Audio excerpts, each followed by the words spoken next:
So guys, I have a 2012 Hyundai Accent. There's a EPS motor light.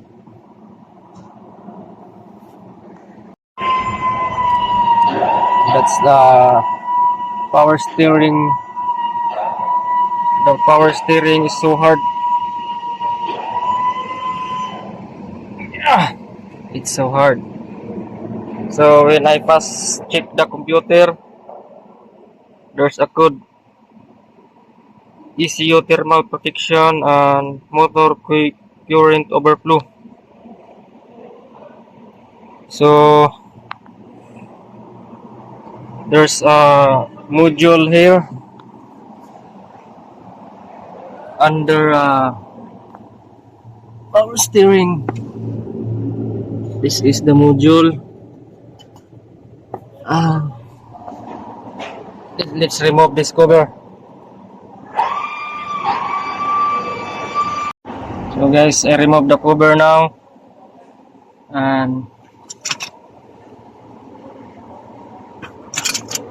this is the power steering module. Just replace this power steering module.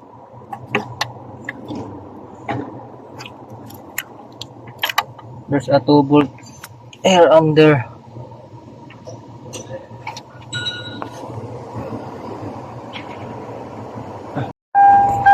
So after I remove, this is need to replace this EPS module.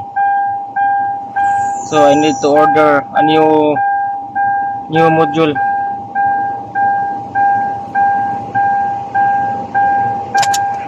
This allocation.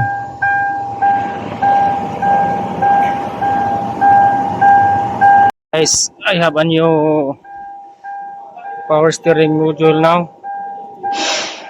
This is a genuine.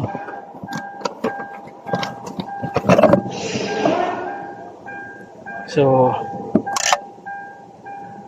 it's the same part number. So let's install. So guys, after I install, let's start.